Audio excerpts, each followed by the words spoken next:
Oh, hey, we're live now. All right, ladies and gentlemen, welcome to Zero Folks Given Podcast, episode 47. I am your host, Chris Zero, alongside V-Tech. Tech, what's up, bud?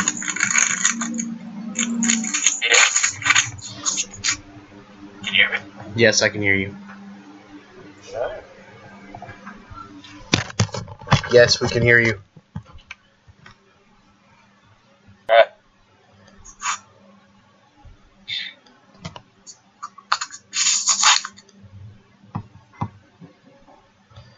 You are live, Tech.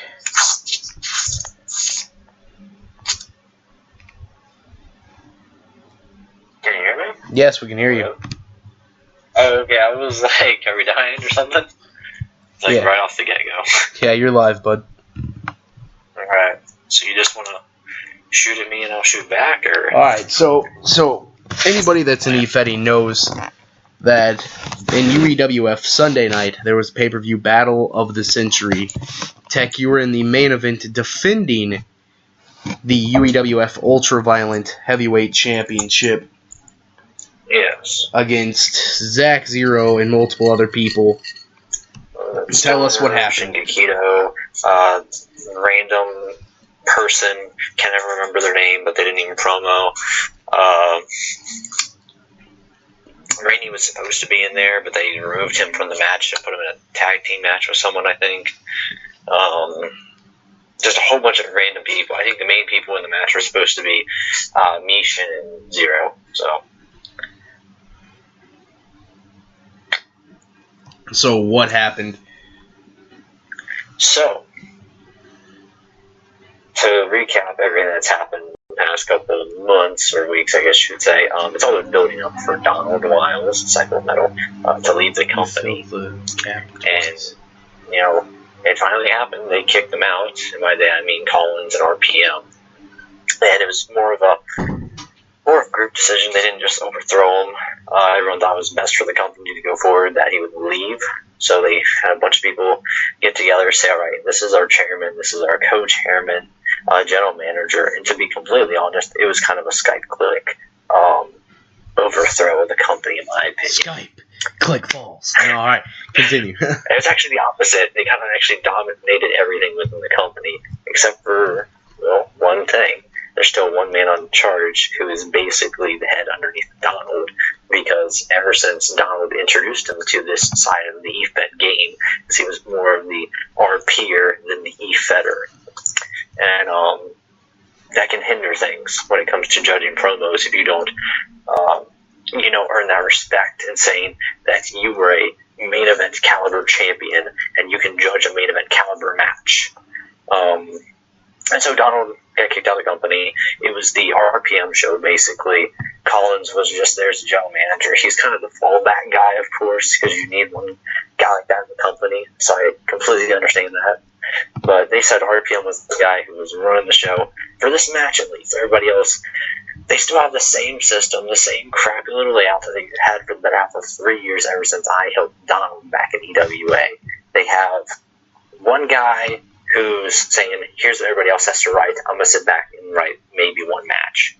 Maybe at most.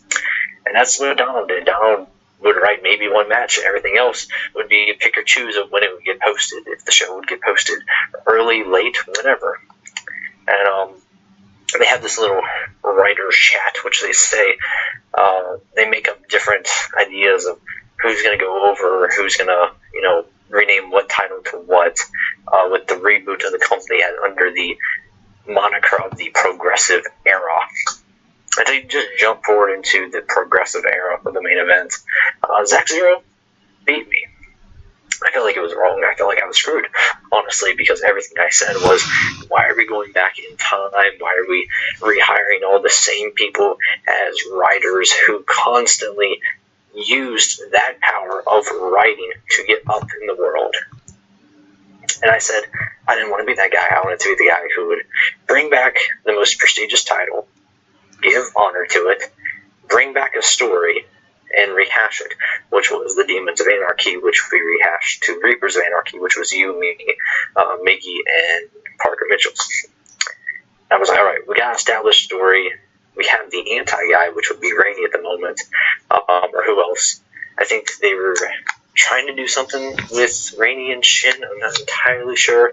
But aside from that, I had this whole layout for them of what, everything could go down. And I thought, in my opinion, the better promo. Because in e-fetting, you can out-promo your opponent and get the easy winner. You can tell a better story. UEWF, URW, EWA, it was mostly about who cut the longer promo. They didn't read it, probably. They were just like, all right, 1,000 words. All right, 1,120 words. And then you could say who's win. They wouldn't actually read into the promo. For all I know, you could have just put down some random stuff, and they would just write a match, which would be the same cardboard cutout match. That would be a generic hardcore match, because that's all URW, EWA, UEWF has been since the beginning of time. It's been just a hardcore fest of a wannabe ECW and CZW mixed together. Once in a while, you get a great match, and most of the time you're just going to get the same filler matches. Then we'll take a 2-week break and have another bunch of matches, and that could be another problem with who's going to write what. So, now the main event, I feel like I was wrong, because I feel like I should have won that match, and then go forward, not go back in time, because it was the progressive era. If it was the progressive era, why are we bringing in the last guy who was their main caliber champion when Donald was champion, and then just have him leave in a week or not? I told him, I was like, as long as you have the belt on me, you know you're getting the best, and I'm going to be the only person working for you in this company. Like, wasn't really contracted or whatnot to work anywhere else. I wasn't helping out HWW, I wasn't helping out MBW, I was barely helping out Todd Wright and stuff. I was mostly helping out RPM and Collins, keeping the company alive. Because for 3 years before the RPM show came across, I was the one who kept that company alive. Josh Collins can say he's keeping it alive right now, but you can guarantee the Skype click is the reason why there's so many people in that company right now. Because once they said Donald's out, DeLeon would come back, Zach Zero would come back. If the Skype click would have never said, we own this company now, Zero would have never came back. Ray never would have came back. Like, all these people, they would have not paid attention to it. They have better things going on. EWC, DRW, when they wronged you, you were like, I got my company more than you got theirs. So. Yeah, exactly. No, see, my whole thing with UEWF was Sunday night. I was scheduled to take on Dark Terror for the Revolution X. Well, it was a bunch of other people in the Extreme Elimination Chamber match, of which I won. Well, then later that night, towards the main event, I was like, I was thinking you were going to walk away with the title. So I inboxed Collins. I was like, hey, man, let me shoot you this idea. What if I cash in during the main event, or after the main event, and take the title? And they were like, well, Zach doesn't deserve to get screwed like that, and blah, blah, blah, blah, blah, blah. And I'm not playing both sides of the fence here. You're my friend, Tech, and I work for UEWF. At the end of the day, you're going to cash in because it's just the right thing to do. Yeah. And I don't blame you. The thing that doesn't make sense is, why would you have me come back, tell a story of why Donald left as champion? Donald left as the main champion, left with the title, so they put the title on me. RPM did that. And then, once I renamed the title, I lose the very first match. And they wouldn't let the other guy get cashed in on the same night. But they'll wait 2 weeks. They will wait 2 weeks to have their next show and probably have you cash in, which would make no sense, because it would be one match, winner loss, cash in, another champion. And it would just be another revolving door of who's going to be the champion of the company. No one would really get established and wouldn't help the company saying, this is our guy. Like, longest reigning champs in companies. We don't really see that nowadays. I mean, Curtis Strong was like 6 months, maybe more. It was obsessively long, but it established him. You look at MBW, what they're doing right now with Jacob DeLeon. He's getting established beyond belief. Oh, yeah. It's establishing that top guy who will become unbeatable up until you build another person to beat him, and that tells another story. I mean, you look at it, you had at and learn from DRW with this. I mean, at Dark Mania, Taven walks away with the championship. At Aftermath, Stoner walks away with the championship. And here we are. It was the pay-per-view after it. We had the Lethal Lockdown for the championship. And Warlord Victor's the champion. Warlord Victor's defending inside the Elimination Chamber.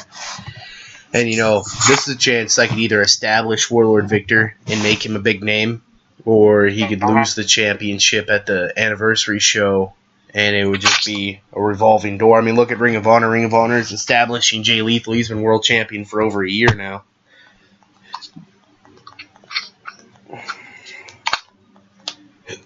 I mean, that's all I'm saying. He's been world champion for a year.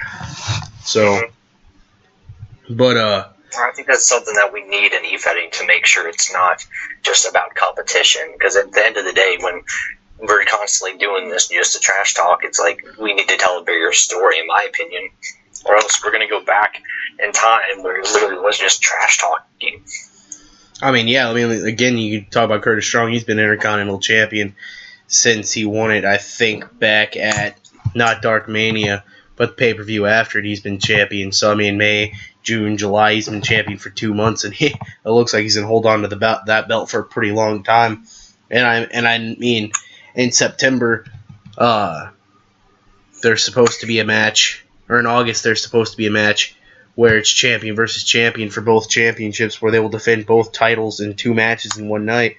So, I mean, that could establish a man right there, being able to defend 2 championships in one night. I don't like to talk too much about the politics of the Skype click.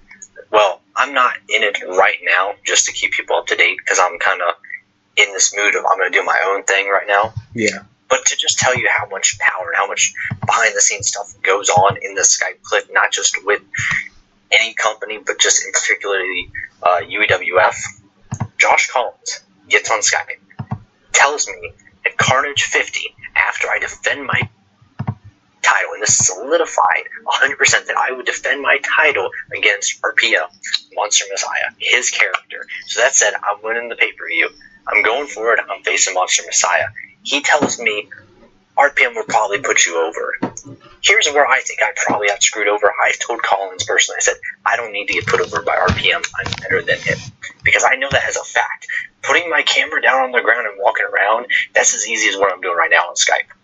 Putting my camera in front of a window and taking a recording, that's easy. Sitting in front of my computer and busting my ass for hours writing thousands of words on a screen that people would probably never see or appreciate, that is much harder than walking around half of New York all day, cutting a little New Jersey. What? New Jersey. Same thing. Same thing. I mean, it has new in it. We're good. No, but that's where I think a lot of things came in with the whole video promos. Like, if you can cut a real good video promo and make it worth someone's time, then good for you. But if you're going to sit down and waste your time just because you're filling in space, like, you don't deserve the same respect as someone who's going to literally spend hours into something. And that's like the thing with the Twitter promos. Twitter promos are nice. They're easy. They get into people's heads. But at the end of the day, a Twitter promo should not beat a written promo. It should never even beat a video promo either. A Twitter promo in my Fed does not count as a promo. Yeah, it's nothing. It just counts as a status update.